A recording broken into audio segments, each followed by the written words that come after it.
Continuing education knows that at the end, students want to graduate, and we can help them do that because we take the time to really listen to their needs and we understand all the different options that are available across the campus for them. We don't take a cookie cutter approach. We realize each student comes with their own story. So whether it's a part-time student looking to complete a degree program or someone just looking for online courses, we're there to connect them to the resources of the university.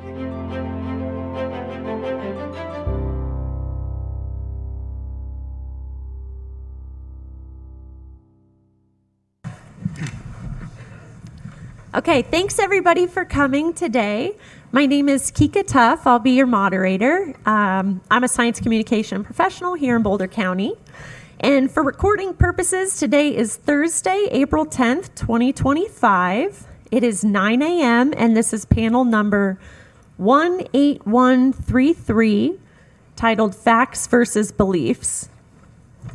Before we get started, the University of Colorado, Colorado's flagship university, honors and recognizes the many contributions of Indigenous peoples in our state.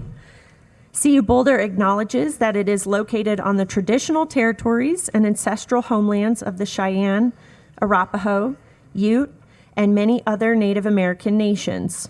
Their forced removal from these territories has caused devastating and lasting impacts. While the University of Colorado Boulder can never undo or rectify the devastation wrought on Indigenous peoples, we commit to improving and enhancing engagement with Indigenous peoples and issues locally and globally. We will do this by recognizing and amplifying the voices of Indigenous CU Boulder students, staff, and faculty and their work, educating, conducting research, supporting student success, and integrating Indigenous knowledge, consulting, engaging, and working collaboratively with tribal nations to enhance our ability to provide access and culturally sensitive support, and to recruit, retain, and graduate Native American students in a climate that is inclusive and respectful. One thing that I would like to mention is we want to be sure we get to questions. I'm sure you have a lot of questions about this topic. Here is how we do that. If a question occurs to you, just raise your hand and one of our producers will bring around cards. Write your questions legibly. Please make note if you are a student and then hand them to the producer and they'll bring them up to the front podium. I'd like to do a brief introduction of each panelist. So we'll go left to right. On my left is Terry Chapin, past president of the Ecological Society of America. He is an ecologist, and more recently, his work has focused on collaborating with Indigenous communities on climate mitigation strategies. Next to him is Karin Gronvall. Karin is the National Librarian of Sweden. Her job is to curate both knowledge and imagination for her country. Next to her is Nancy Knowlton. Nancy has a background in marine ecology and conservation, but for the last 20 years, she has really focused on science communication, which we'll hear about today. Next to Nancy is Tashiro. He is an author and psychologist. His specialty is the science of interpersonal relationships, including both romantic relationships and social awkwardness, among many things. So thank you everyone for being here. And we're gonna kick it off with a question. Which is, tell us about a time you encountered tension between fact and belief. And we'll just start with you, Terry. Okay, thank you. Can you hear me? Okay. No? Can we turn up the volume if we can? I'll eat the microphone then. I think it's really important to find the common ground in issues of facts versus beliefs. And in doing that, it seems like we need to know what the disagreements are about. Are they about the facts? Are they about the consequences of these facts for society and nature? Or are they about the ideological framing? And I want to tell you a couple of stories. One of my favorite things to do when I'm outside of academia, which I like to do, is to talk to people about what they've seen for climate change. So one particular time I was being driven back from a car dealership back to the campus, and I asked the person how long they'd lived in Alaska, and they'd lived there forever. And so I asked them if they'd noticed any changes in the weather since they were growing up. And they told me about how many fewer days there were of minus 40 degrees, how there were no longer times when kids had to stay inside at recess, that it was dangerous to go snow machining now, whereas the ice used to be really solid. And then I asked him what he thought about climate change. He said, "It's not happening." And I think that's so typical of these kinds of debates. But if you know whether you're talking about the facts, the framing, or the consequences, you've got a starting point for a conversation. If I'd had a longer time to talk to him, I would have loved to talk to him about what the consequences were of these things and why he thought these things were happening. But if it's another story I want to tell you about is my recent involvement on a borough panel for creating a climate action plan for Fairbanks Borough. And initially, the Assembly asked for volunteers to participate in the panel, and the people who volunteered were people who were interested in climate change. And we had a wonderful conversation, and with the help of a contractor, we were able to put together a draft climate plan. Then the winds of politics changed. The new majority in the Assembly was of a much more conservative nature, and the chair of the Assembly dismissed the entire panel and appointed a group of more conservative people, including several climate deniers. And one of those people decided they didn't have time to serve, so they stuck me back on that panel. And I had an incredibly interesting time trying to think how to talk to these people who didn't believe in climate change and thought it wasn't very important compared to the costs of citizens and the high taxes imposed by government. And so we got into once I realized where the problem was, it was easy to begin having conversations about these things. And to make a long story short, over the course of the time with this panel, I found that most of them agreed about the facts, just as this guy who's driving for the car dealership. And most of them were worried about the consequences for Fairbanks residents. But what they disagreed about was the motivation. They wanted to make this plan all about saving money. And I was more concerned about the impacts on climate. But why do you have to choose just one motivation? So for energy conservation, for example, there's really good reasons to move forward with reducing the amount of energy that the borough uses. And that saves money. That's good for the one motivation. And it helps reduce our impact on climate. So I think those kinds of things, getting down to the point where you can talk about, where you know something about the common ground and you know why you disagree, that is a good opening point for conversations. Thanks, Karin. Thanks, yeah. That's good. Now, I would like to talk about an example when facts and opinions or the ideological framing can be sort of blurred and confused a little bit. Is it? Oh, okay, I have to be really close. I have to eat the microphone, as you said. Now, it's more an example of facts and beliefs can be blurred in policy making because, facts can't on themselves change anything. And we have in Sweden this Climate Policy Council, and this council is actually selected by the government to help the government to keep track of the goals to reduce climate change. So it's selected by the government to help the government.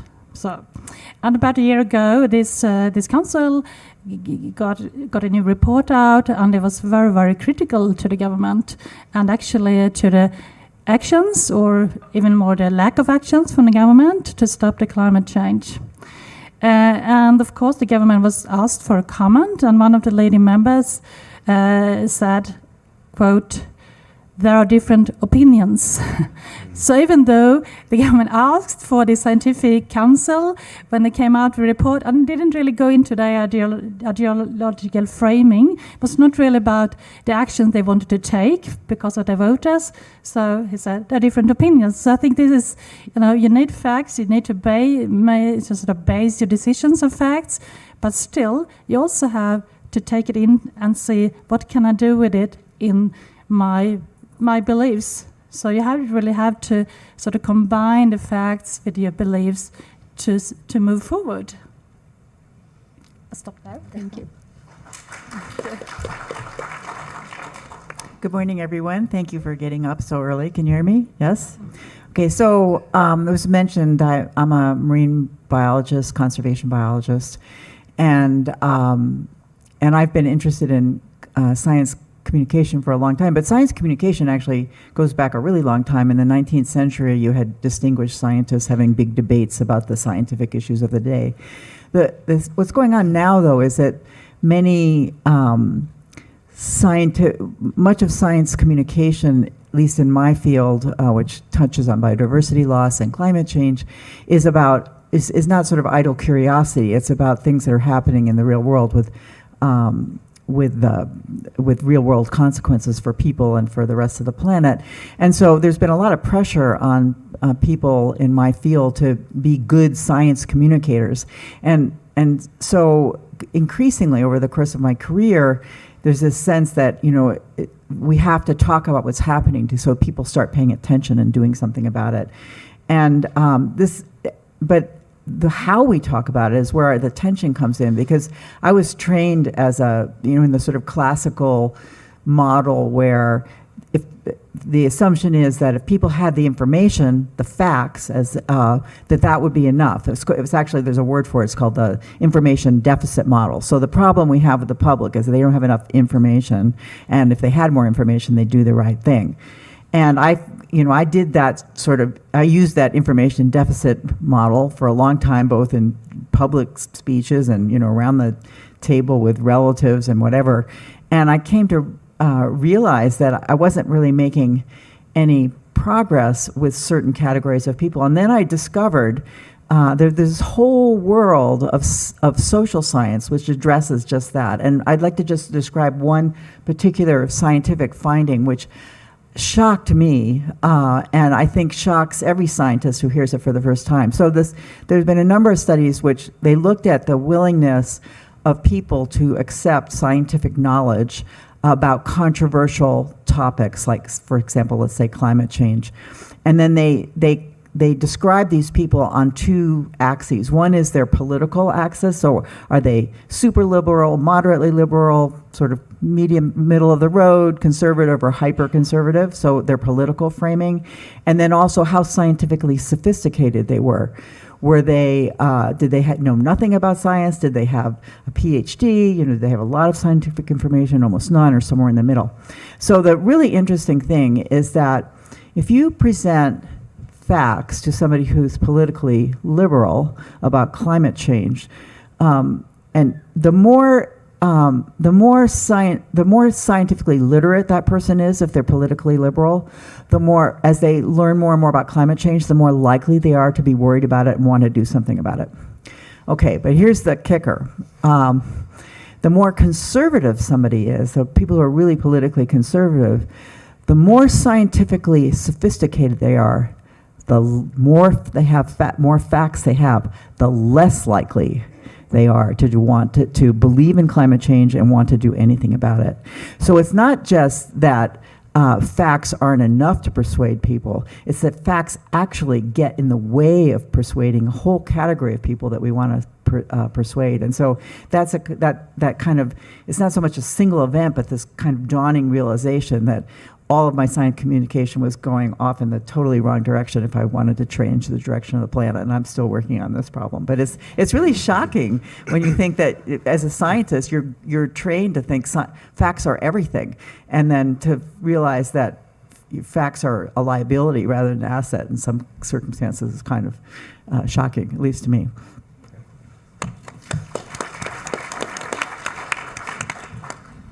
I'll start with a curiosity, I guess. So A couple years ago, when Facebook was really just starting to be a thing, and maybe you observed this as well, I would see couples, right, people in relationships, posting on Facebook in a very effusive kind of way, like, oh, I love my partner so much, triple exclamation point.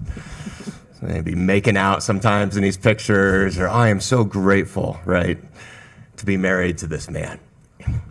I don't know if this happened to you. I guess if I was just a good person, I'd say, isn't that sweet? But that's not what I thought. I thought, this looks fishy. Okay, kind of that scientific skepticism, maybe. And I thought, why do you need to do that? Now, they believe, right, that they're really lucky to be with this person. They believe that they're really in love with this person. Is that the fact? Right?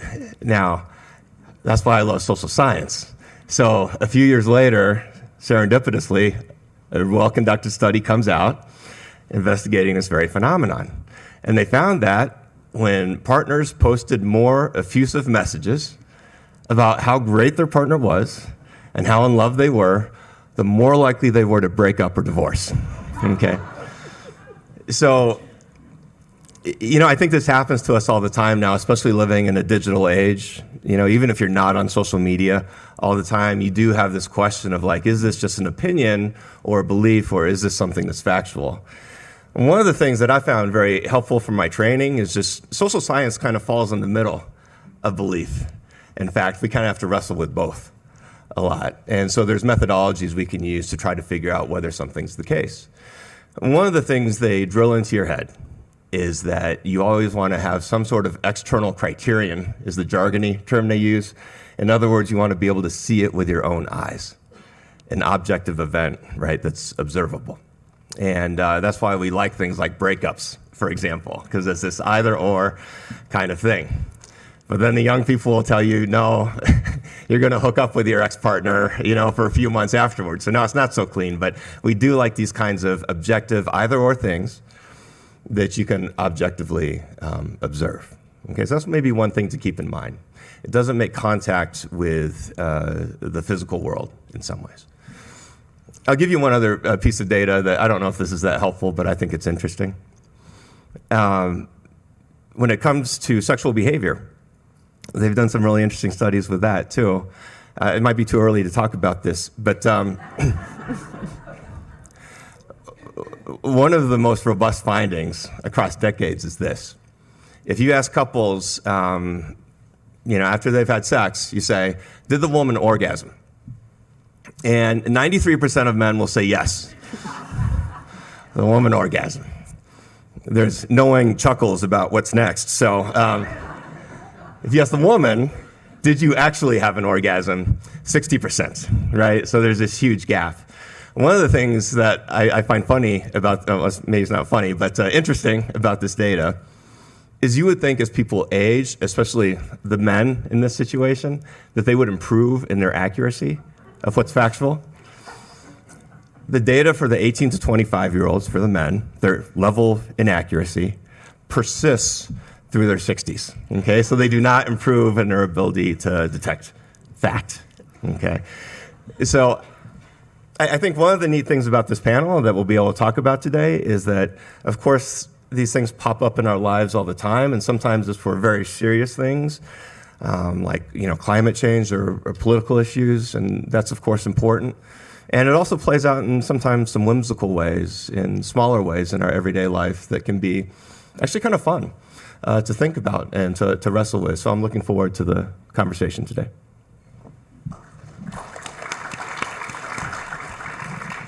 That was good. And we can see that the expertise runs from everything from sex and orgasms to climate change. But I think what we're all really curious to know is, how do we navigate a world where it's hard to trust social media, facts seem like they're a matter of opinion? How do we make decisions about whether our friends are going to get divorced, whether you're in a happy relationship, or how we're going to save the planet? It's sort of when things seem so fluid. And Terry, sorry. Well, I won't take up the social media part because I don't know much about that. But it seems to me that a good practical strategy is to listen before you expound on what you believe, because it's often easier to have a constructive conversation if you can get inside the other person's head and try to think the way they do. How do they logically come to the point of view that they expound? If you can understand that, and then you have a beginning point for a conversation. And I've certainly found this in going to Native communities. One of the first things they tell me is, don't talk so much. And it's really important just to listen and try to understand the other person's perspective so that you can begin to tease apart the difference between facts, consequences, and interpretation. And it seems to me that one of the most important things we can do is just to talk about issues about which there's tensions, talk to other people about them. One of the surprising things I learned the other day in an article is that 90% of conservative and evangelical preachers believe that climate change is happening, but they almost never talk to their congregations about it because their congregations, they fear that their congregations are not that receptive. Among their congregations, perhaps 60% of the people accept that climate change is happening. And the climate modeler, Catherine Hay, who I really admire, says the most important thing we can do is talk to other people, especially people who might have different opinions than our own, because we spend a lot of time preaching to the choir. And if we can get beyond that, I think we begin to get in touch with the points where we can begin to make progress.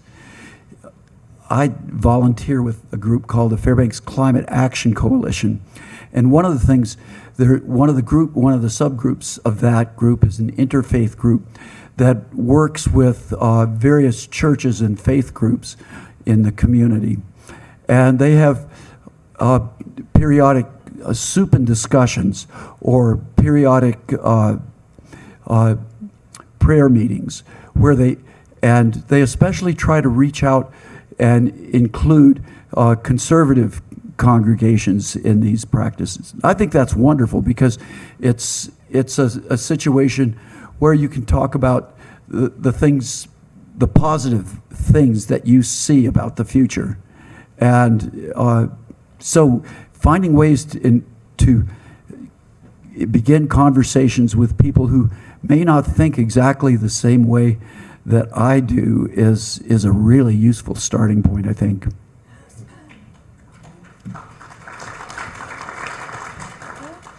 Yeah, that's really interesting to listen to. And I think being a librarian, I would like to go back to a bit more to where do you get your information, how can you use that information, so what's the common ground for the conversations you can have with people. And I think a lot of people say to me that, well, you in your library, that's good, you have all the facts, you have the truth, you have all the good information, and that's heading the National Library. We collect everything that's out there, everything. It's actually the public conversation being recorded. We keep that forever, for the future, for research, for transparency, for democratic reasons. So the reason is really that anyone should be able to go back to the sources and see what was really published, what did it really say, and do research on that.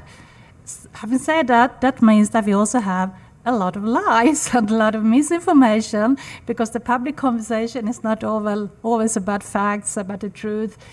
The other way around, as we could say, facts and beliefs, etc., blood, and a lot of conversations going on. So this is an important sort of starting point. And what we've been working with a lot in the libraries, and now sort of talking for the whole public library sector as well, is about this media and information literacy. So how can you actually assess information? How can you try to see, is this facts or is this more beliefs? How can I can sort of, what can it do for me, these facts? And that's becoming more and more difficult, because it used to be more easy, I would say, because you could say that, oh, this book was published by this big publisher, we know that should be okay and have a big good quality, or that's this person, he's well known for that. But nowadays, with the social medias, with the platforms, and the platform algorithms that sort of moderate in a way, we have no idea how they moderate. We can sort of guess that if you like something, you will get more of the same. You will get a new bubble. That's what we can see. But still, it's getting harder and harder to see what is sort of scientific-based, evidence-based information, and what is just more appealing to your feelings and to your beliefs. So I would say the library sector is very important in this, but maybe in another sort of more modern way than we used to be. Thank you.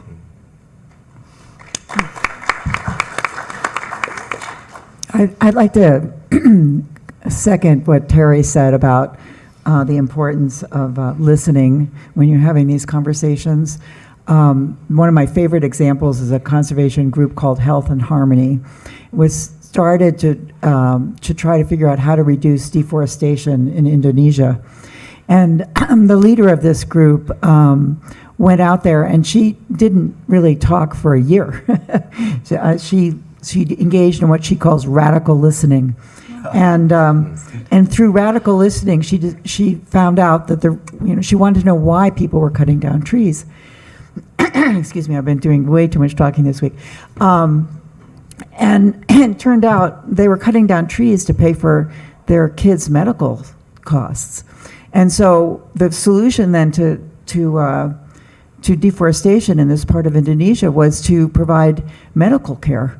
And as a result, not only did the children's medical conditions improve, but deforestation also dropped precipitously. So it was not what you'd normally think that would be the solution for deforestation would be medicine, but and the only reason it was uncovered was really through active listening. And then the other thing I'd like to say in terms of, I agree with I'm also a big fan of Katharine Hayhoe's and the importance of talking to people about the issues you care about. But the crux of the matter is it's not just talking about it, although that's really important. It's how you talk about it. And one of the things that I think is really important in what she talks about, and also sort of kind of the social studies theory of communication, is if you're trying to sort of bridge a gap between if you're trying to bridge a gap between you and someone who doesn't really share your attitudes or even your interpretation of the facts, it's really, as I mentioned before, the last thing you want to do is start with the facts. But what you do want to do is start with shared values. So Katharine Hayhoe, she lives in West Texas. Her husband is she's a climate scientist. Her husband is an evangelical preacher.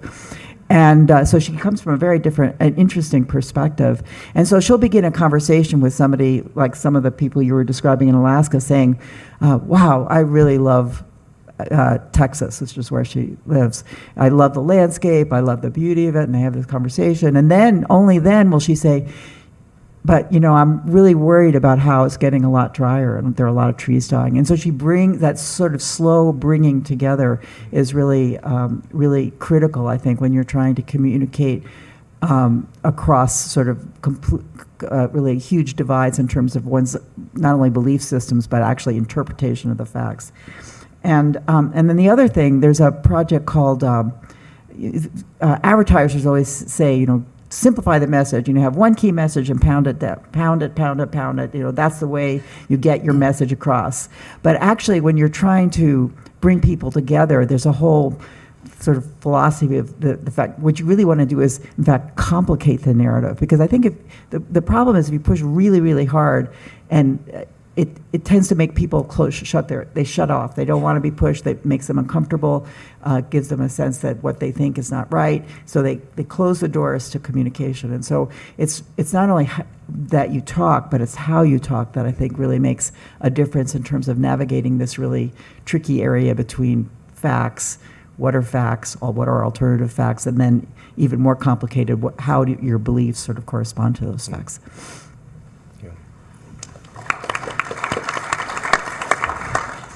I really enjoy that idea about, because I would think like, I go in fact first sometimes, and that's not the right play a lot of times, coming in through relationship, through value, for sure. And one of the things I tell students all the time, they ask for advice about college, I say, get to know your librarian. It's this whole world that's opened up to you once you learn to develop those relationships and access deeper information. I think embedded in the original question is this idea of why are we so drawn to opinion versus facts, especially right now. We're kind of in this age of opinion. And, if you look at some of the neuroscience, it's really clear. It's just opinion's easier. It's kind of our fast thinking instead of our slow thinking. And so it's more likely to occur first, and it's just much less taxing to go with opinion versus fact. And I think one of the reasons that's important to think about that context is because if we look at the technology side of this, technology is supposed to make things easier, right? That's kind of the general thing, better, faster, cheaper. And so one of the questions we want to ask is it better to have certain things be easier? And if we're talking about delving into complex issues like climate change or social issues, do we want it to be better, faster, cheaper? Do we want it to be easier? And especially if opinion, right, is the way that we think best when we think fast. I think if you have an opportunity to talk to somebody who's a teenager or in college, and you really get into depth with it, and you ask them, what's it like existentially for you to be online a lot? And one of the things that inevitably you'll hear is that it feels very fragmentary.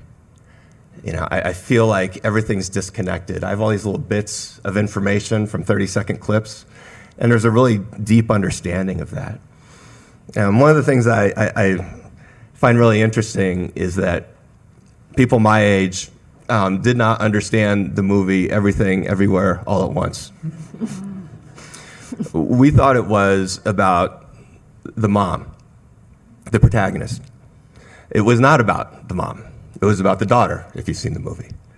It's about what it's like to live in a world that's completely fragmented, that's everything, everywhere, all at once. And psychologically, what's that like then to try to make sense of the world when you're 18, 19, 20 years old and develop a coherent sense of meaning? It's really hard, right? And it gives you some empathy then for what that's like. So all these forces conspire together, I think, to create some of the problem that we have right now. But if you were someone trying to monetize being active on a platform, for example, and commenting and going back and forth, the way it exists right now, the ecosystem that exists right now, is a very profitable ecosystem, but it's not the best. Yeah. Some common threads that I think are coming through our responses are sort of facts you're willing to overlook when something is more pressing. The tree instance, like people are willing to overlook the fact that cutting down a forest is bad because my kids' needs, or I'm willing to overlook climate realities because it's easier, or I don't know, and thinking about like in your life, when are you willing to overlook the truth and lie? It's often out of fear. And maybe for the couples on social media, it's fear of judgment, if you're not lovey enough. And I'm curious how much fear, or sort of how much you think fear of political retribution, or how much is that driving what we're seeing? And I'll start reading cards while people respond. Just in the spirit of reversing order here, Yeah. I could go? Yeah. Well, one of the things that's interesting about negative emotions, like fear, especially those powerful, what we call high activation negative emotions, where your heart rate's pounding and your muscles tense, maybe you sweat a little bit, is that there's very predictable effects on your cognition, your problem solving, and on how you approach a solution. So reliably, when you're angry or when you're fearful, it narrows your focus. So we know that people can just pay attention to less information when they're in an angry or fearful state. Behaviorally, it puts you in a fight or flight mode, or as many of us are now, in a mode of paralysis or inaction, right? So it's fight, flee, or conserve as far as your behavioral tendency. So think about that for a second. You have far less information available because you're focused on whatever the fearful thing is or the threat is. You're in this fight or flight kind of tendency. And it's just the worst psychological state to be in to solve a complex problem. So I think it's pivotal. And if that's the currency that's being used like online, for example, or even in our face-to-face discourse these days, right? I feel a little bit hopeless when that's the case, but that's why I'm so encouraged by when, for example, there's people with very different opinions brought together, kind of getting to know each other as people first, and then getting a chance to slowly wade into, just dip their toe into maybe some of these other things. I think that's the great hope, and with people now pushing away from online platforms for communication a bit, and prioritizing things like getting together face-to-face, and not to be a Luddite about it, but I think getting back to some analog experiences is actually really pivotal for this. That's really interesting. It seems like in general in society, people are bowling alone. They're not going out and doing things in groups. They're not getting in situations where they converse with one another. Teenagers often sit across from each other and text back and forth rather than saying anything. So how do we encourage this communication to get beyond fear? I would like to comment on a little bit, because I think we must also see the benefits of communicating online, and I think that young people might feel quite more secure in small groups. Some people are not quite shy or find it difficult to go out and, as you say, talk to new people, and they can feel really secure in a small group where they can find their own identity. So I think we have to think of those benefits and of that as a starting point as well, because, as you said, the fear, I think for young people, the fear of the climate change is real. It's real. For us, it's not real in the same way, but for a lot of young people are really scared, and they can't really, thinking about one of my own daughters, she can't really talk about it because she gets really scared, and she's also a biologist, so she knows about the facts. So I think we have to consider different generation, fragmentation, yeah, that's a problem, but it can also be a starting point to feel secure and get from there and take the conversation from there. So there's no question that fear and actually, just to broaden it out a little bit, anger and are very highly motivating emotions. I think we saw, the election basically was one of fear and anger versus joy. I mean, it was quite actually explicitly framed that way in the language of the candidates. There are a couple of real problems with a situation where we're all sitting in this toxic stew of fear, anger, or despair, depending on where we sit in terms of how things are happening to us and what we feel about them. And I would like to, before we get to the audience questions, which I guess we are now, I'd like to sort of talk about some of the opposites of those negative emotions, because I've actually spent part of the reason I've been so interested in science communication is that because I'm a coral reef biologist, during the course of my career, we've lost 50% of all the reefs, and also 50% of most everything else I care about. So it's been a really depressing time to be an ecologist or someone who cares about the natural world. And I spent a long time telling stories, even without getting into the facts. I was telling stories about how bad things were, and trying to make people angry so that they would rise up and do something.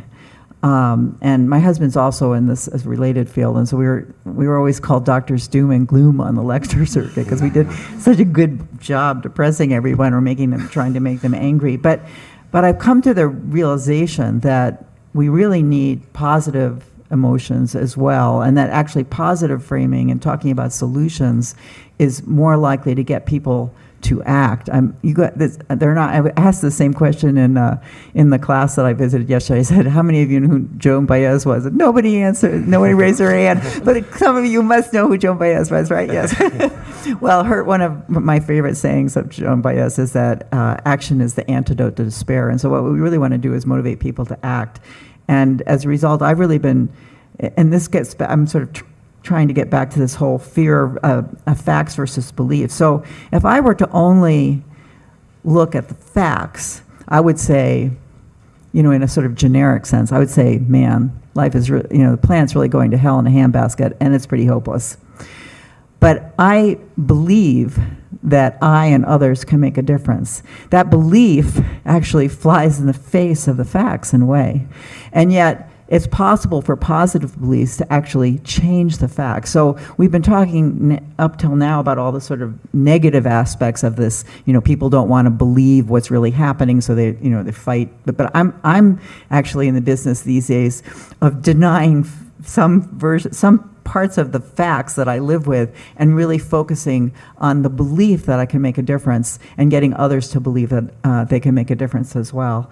And so, I have two examples for that. One is Cristina Figueres, who was the person who really led the meetings that led to the Paris Climate Accords.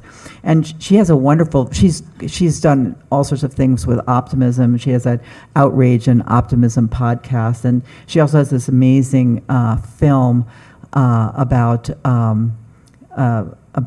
how the process worked. And she said, I went into this thinking this was a total mess, and it was hopeless, and all my colleagues were telling me it was hopeless. We'd never get countries to agree on anything related to, stopping climate change. She said, so I just started with optimism.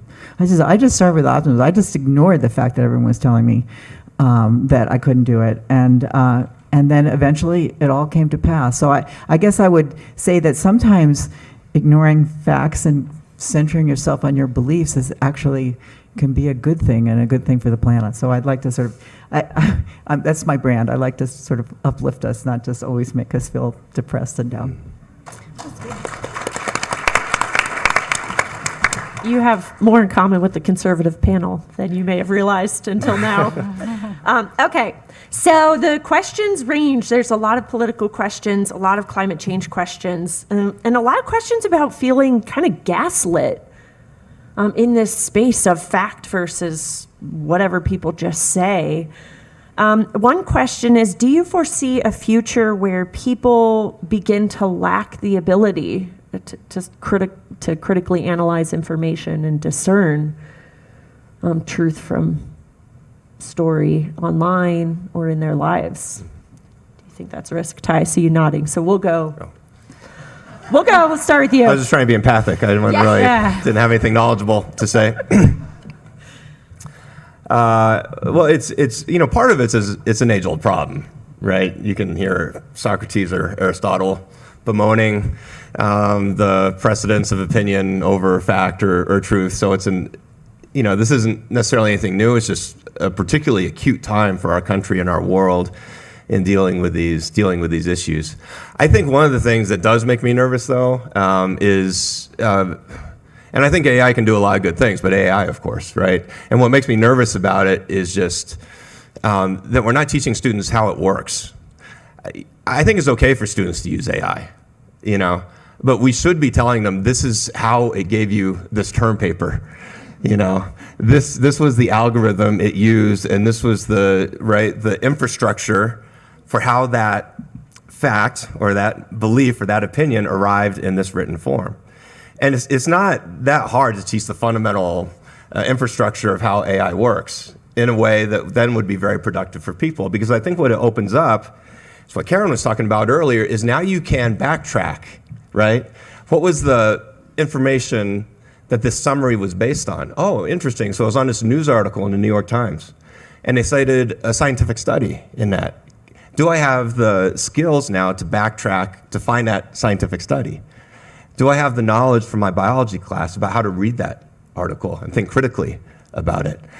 That's my hope for it. So I don't want to say AI is going to make us all incapable of critical thinking, but I do think what's critical about that is that we have this attitude of we'll use it for what we need, but we always want to be able to backtrack to not have it be a black box kind of phenomenon. We can go back to the original elements or ingredients of it and think critically about it. We can certainly do that with our educational system right now, today. But I don't think that the will or the knowledge is there to make that happen. I don't see it happening right now. But that's a very doable kind of thing. Yeah, I can comment on that as well. I think as well, as you said, I listened to Carla Hayden, your national librarian at the Library of Congress, at a conference, and she was just talking about references, as you say, backtracking. References is really what science is built on, and that's really at the heart of librarianship, and it's possible. And, talking about AI, I think also it's so important to understand the mechanisms behind, and the answers you get are the most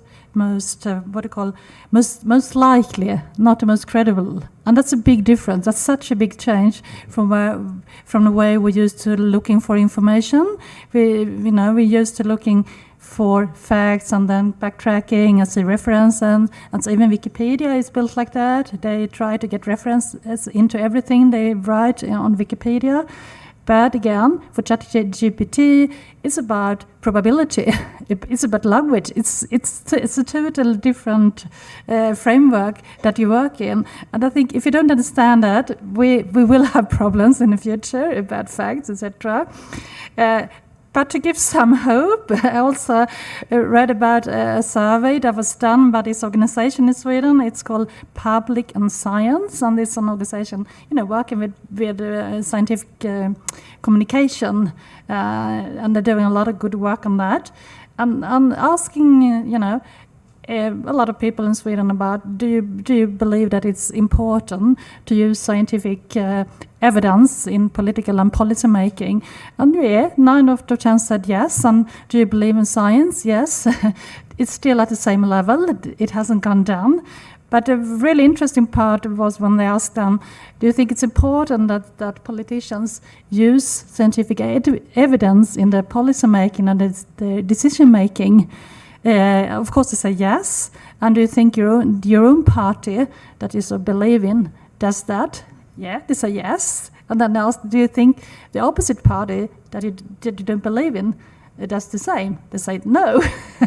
So still, there's always a confusion about facts and beliefs even here. What you hear and what you can sort of take in, it goes through your ideology in a way.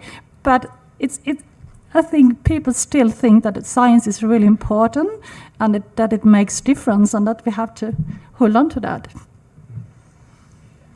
I'm optimistic that there will always be curiosity about the world around us, and there will always be a motivation and opportunities to look for facts, whether they're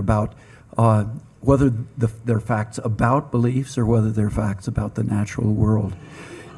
I'm also optimistic that we can have very constructive conversations at the local scale among people who disagree with one another, if these are done carefully and if there's respect, reciprocity, and listening that are involved in this.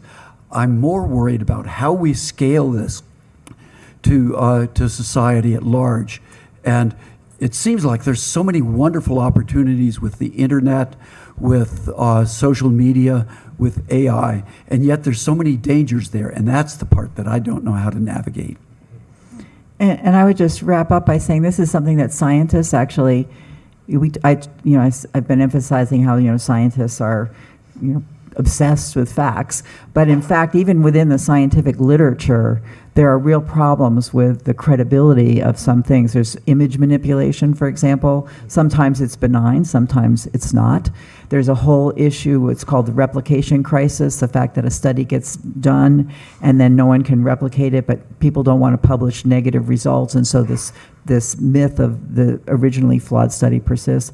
So as a result, scientists, and then there are actually paper mills, which just sort of generate large numbers of papers, which are, I guess, mostly based on AI. So it's a real problem, even within the world of science, where you'd expect it to be okay.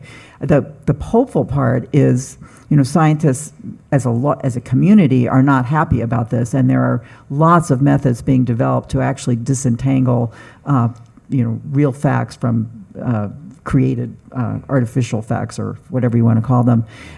For the rest of us who don't have, all these complicated algorithms to tell if a picture has been fixed or not, it's really a choice that our society is going to have to make. it's possible that we will, I mean, we are right now in a period where the government is actually disappearing facts, in terms of what's available. But we don't have to accept that as our reality. And if we make as a society a concerted effort to fight back against this, I think we can succeed. But it's going to be a battle. We're going to have to fight for it. Yeah. So we have a couple questions about responsibility. Whose responsibility is it to start to regulate this stuff? Is it social media platforms? Is it tech companies? Is it the government? All of the above. Yeah.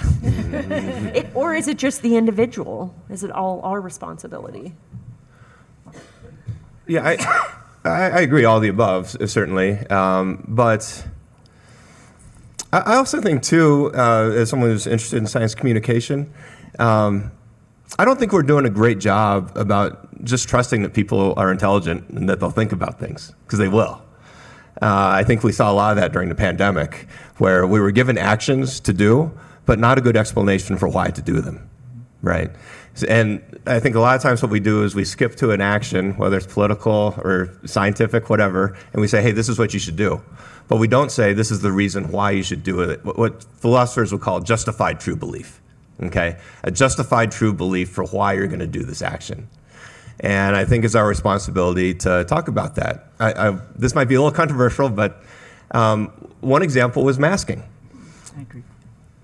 If you wear an N95 mask, that is awesome, okay? It's awesome for you, it's awesome for everybody else. But remember the early days of the pandemic when we had all of our busted masks on made out of jeans or whatever? It's empirically, scientifically not great, right? And I think some of the backlash of that was an intelligent person could look around the grocery store at someone with their mask halfway down their face with their jeans on their face, and you're like, I don't think that's doing anything. And it wasn't, Now, I think in hindsight, what was the good thing to do? The good thing to do was say, hey, look, this is what we have to do for right now. We have to use these things that are only like 40% effective, the jeans on your face. Now, you got to wear it the right way. If everyone does this, it reduces risk maybe by, let's say, 5%. Now, I know that's not a big deal for you as an individual, but for us as a society, for our hospitals, right, and for our society to function, we have to do this. Isn't that a much more nuanced message? And actually a more accurate message from what people are actually seeing? To go back to what a fact is, you're actually seeing it with your own eyes, right? I think people would have been much more cool with that. So just speaking from my perspective, from the scientific community, I think we are not doing a great job. We have to trust that one another, given the right circumstance, will be able to think through these complex things in a nuanced way. Can I counter that real quick? Sure. Because I think, we'll give science some grace for novel viruses, but let's apply that to vaccines. Like, we know the science, so it's Yes. less like, I don't really know. So can you pivot or sort of even take that into the vaccine space? Yeah, there it's more clear, right? Take your measles vaccine. It's probably a good idea. But I think one of the things that scientists don't do is they don't talk about what esoterically we call variance accounted for. How much of what you're telling us is the cause of a problem, right? How much are you explaining that? Is it 100%, right? So if you wear a mask, are you 100% protected from this virus? I think with something like a vaccine, you do get closer to that 100% level. But with most things, scientifically, even hard sciences, you're down in like the 20%, 30% range. You'll get a significant finding. And is that important? Yes, because it's probably like a 5 or 10% advantage for whatever we're talking about. But the way we communicate it to people is, hey, this is the one thing you should do, and that's going to fix it. That's the lazy way to communicate it. So if it's closer to 100 empirically, scientifically, yeah, then let's just be clear and direct. But if it's a typical finding where it's like, this is like 20, 30% of it, let's be honest about that and say this is complex. Here's some other things too that could be helpful in addition to.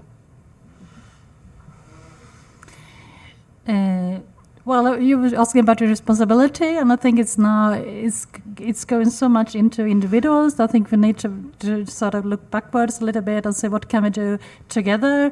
And I think at least in Sweden, the big shift has been from a common ground of understanding, a common ground of knowledge that we used to have, to this very, very fragmentized landscape, and with the new media, etc. Everyone can be a publisher. And I would say, but around 20 years ago, I thought that was marvelous. I thought this is the new democracy. Anyone can be a publisher. Anyone can put out their own opinions. And now we see the power structure and who has the power and the algorithm and who's behind and who wants to, you're the product and you can earn money from your data and all that. I didn't see that coming at all. I just, were quite naive and thought this is marvelous. I think we need to step a bit back and also say the collective, our common responsibility for platforms, news, media, journalists. There's so much we have to say. Do we have a common ground? There are some evidence sometimes. And I think also a difficult part now is the talk about freedom of expression that is being used so broadly. It's also freedom of expressing lies. It's like, yeah, but where do you have the evidence? Where is your base now? Because if you get is too strong, well, we get overwhelmed with the lies. So I think the responsibility is quite broad, and we have to take it individuals, but also we have to think of it as a society. How can we take this responsibility together? I guess I agree with everything that's been said here. The one thing I think I would add, which is something that scientists often forget, is that science or facts actually don't tell you what to do. They don't dictate policy. Because policy or your personal actions is all about your values. So you take the facts and you interpret them within the context of your value system. And so, I was... I was like naive. I thought the beginning of COVID and in the development of vaccines, this is going to be great for science. People are going to, say thank you, scientists, for saving us. Man, but talk about being wrong, boy, was I wrong. But I think that's partly because I practically drove to the North Pole to get my first COVID shot because I was so desperate. I'm in my 70s. So, to me, my value system was I didn't want to die. But, other people's value systems were I need my kids to be in school because they're falling behind, and I don't have they're going to be horribly hurt by a year of a remote education. So it's really important for all of us to remember that it's what we decide to do personally or as a society is informed by facts, but certainly not dictated by facts.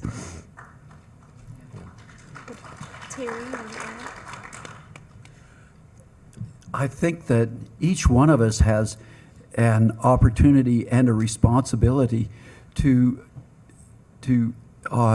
do things that we think will make the world a better place. And one of the things that's striking to me is the importance of social networks. And each one of us has a different social network. You know people that I would never be able to reach with any particular conversation. Each one of you does.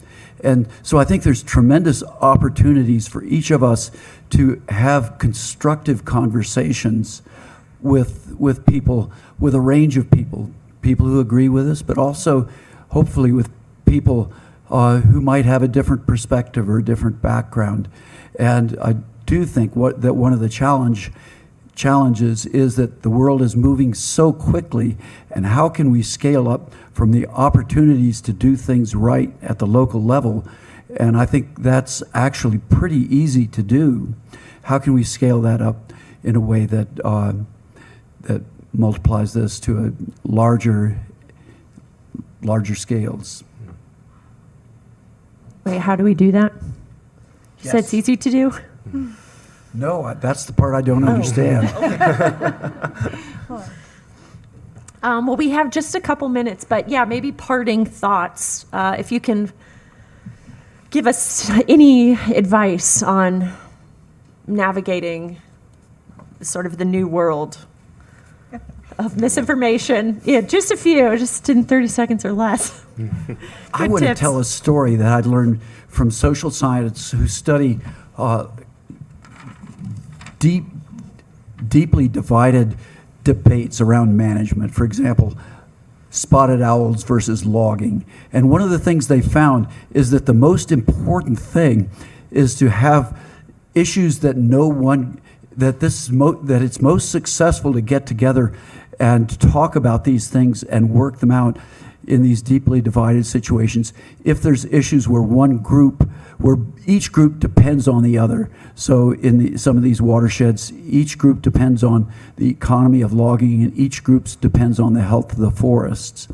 So if they can't solve it by themselves, then they have to get together and begin talking about it. And then all of the kinds of things we've talked about here can play out.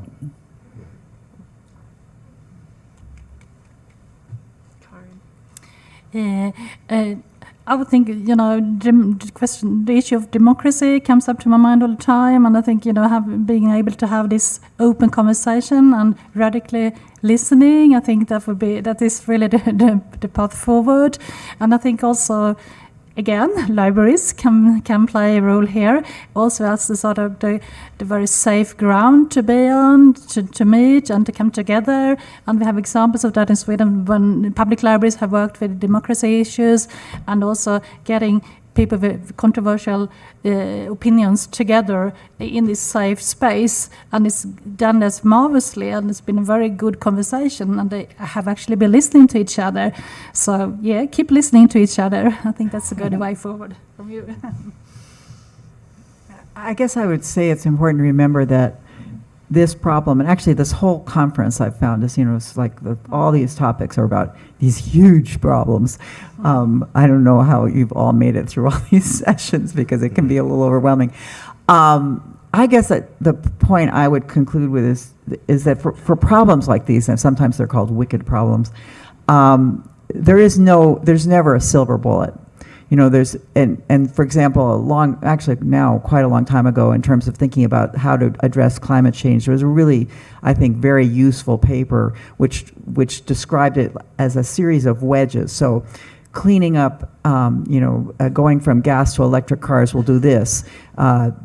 Reducing the amount of greenhouse gas emissions from air conditioning will do this. Reducing methane emissions will do this. So there are a series of wedges, all of which make a contribution to solving the problem, rather than any single one thing solving the problem. So when you're trying to figure out what you want to do, remember that you're part of a community of people working using different methods. Some of them top-down policy, some of them bottom-up. Covering a whole variety of different approaches, and they're all in one way or another important. And then the second sort of related comment is, because there's no single bullet, and it'll never be completely solved, these problems. We'll make progress, hopefully.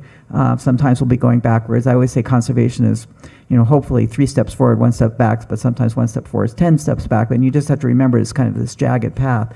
But to me, I really like the expression that's attributed to Voltaire, which is, don't let the perfect be the enemy of the good. So really remember that, these things, they may not do everything, but they're an important contribution. You're making an important contribution. And, that's all any of us can hope for. One thing I forgot to mention that's really, I think, important is the role of empathy. And that's the starting point. Even if you totally disagree with the other person's belief or fact, you need to try to understand it first, as painful as that might be, right? Let me give you a quick example. So let's talk about when someone is clinically detached from reality. So schizophrenia, for example. Let's say you're a paranoid schizophrenic.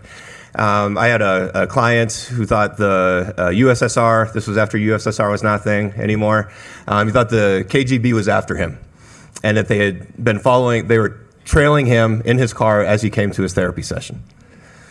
Now, what's the instinct there? The instinct is to say, no, the KGB is not following you, right?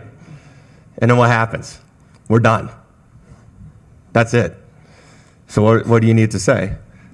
It sounds like that was a scary experience for you. It sounds like you're feeling fearful. now we're getting somewhere, right? And once we establish that point of connection and this person feels like I am truly trying to understand their perspective, now we can have a conversation. So, I think the panelists have shared a lot of great tips and strategies, and, if we just put that empathy right at the front, that opens up access to a lot of these things we talked about today. So, thanks, everyone. Yeah, let's get a big round of applause for our panelists. Are we at time? Or can we do one more? Can we do one more question, or are we out? Want to do one more quick one? No, we're good. Okay. All right. Yeah. They'll be around if Good you ending. have questions. You can come up. But yeah, thank you, everybody. One more big round of applause.